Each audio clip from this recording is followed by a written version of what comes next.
Randi. I'm here at Central Park West between West 82nd and West 89th Streets, where exactly 200 years ago this year, Seneca Village formed. It was a predominantly African American community, and its legacy continues today.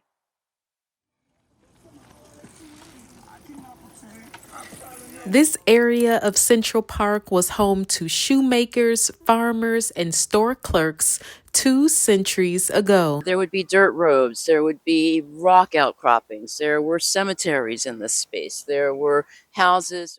Public historian Cynthia Copeland gave me a personal tour around the 40 acres that was Seneca Village. This year is the 200th anniversary of the community forming.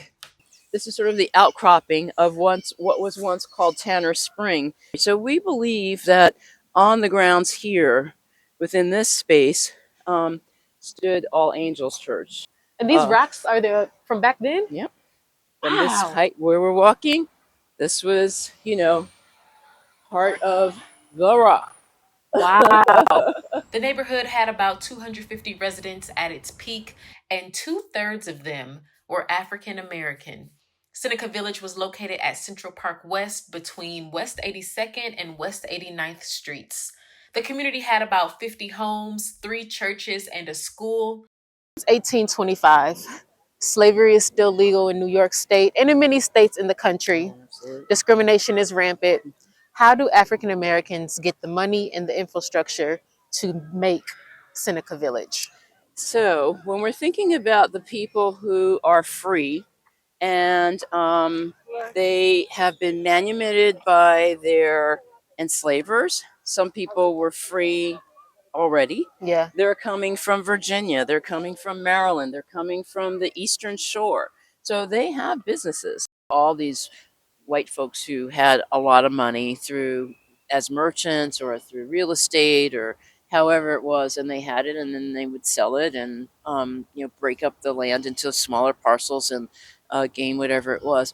Once Black people though became residents and landowners, they in turn would offer the land to people that looked like them.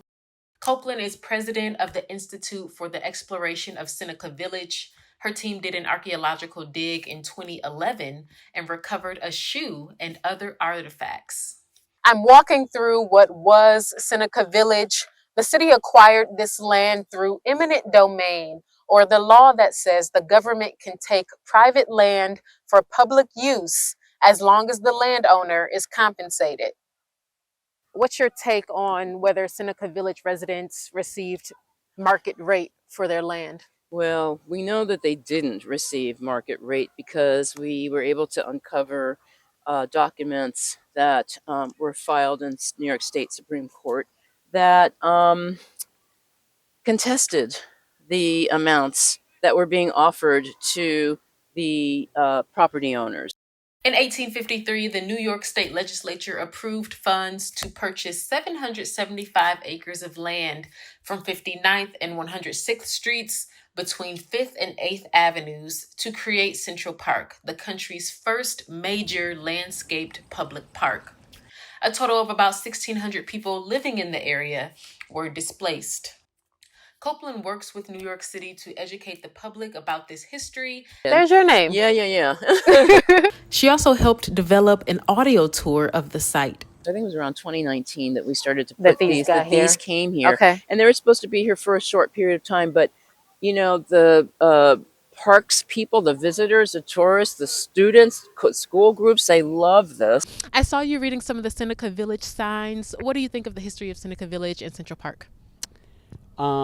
It's just interesting as a thing that I never had really learned about too much before. I think recently I've heard some history about it, but just the chance to come here and really see the spaces, and obviously the signs do a really good job of trying to place you geographically and give you a sense of the space. It's really impressive what was here and the fact that these folks were self-sufficient and creating this community. On the other hand, it's very sad that we don't know so much about it and that they were kind of shamelessly pushed out. But I think reparations, my mind goes there. So I would think as far as the descendants, looking at real concrete measures of giving back for what was taken. Cynthia, you mentioned connecting with some descendants Mhm. in those conversations you're having with them. Does the idea of reparations of any form come up? Always. Um, yes, conversations of reparations are always sort of in the sphere, right? And in the ether. And, for some, I don't know that compensation will necessarily be made available to these folks because technically, when they were removed, they got some money, right? Right. However, there are lots of ways of doing reparations, and money is definitely a part of it. And you can't do reparations without money. But, you can educate, you can make films, you can Mm, do teaching, you can create curriculum, you can.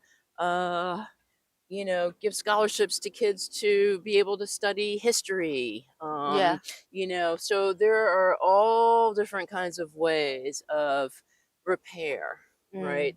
And repair is absolutely necessary. Copeland said her team is in talks with descendants about what they would want, and her team is also working to find more descendants. The last of Seneca Village residents had to move out by the end of 1857, and the first section of Central Park opened the following year. Seneca Village stood for 32 years, and signs like this one are throughout the park, and Seneca Village is a searchable location on Google Maps. Cynthia, what do you think is the legacy of Seneca Village? The legacy of Seneca Village is a story of family, it's a story of community, it is a story of life and surviving. And I just think that there are so many lessons to be learned from the resiliency of this community.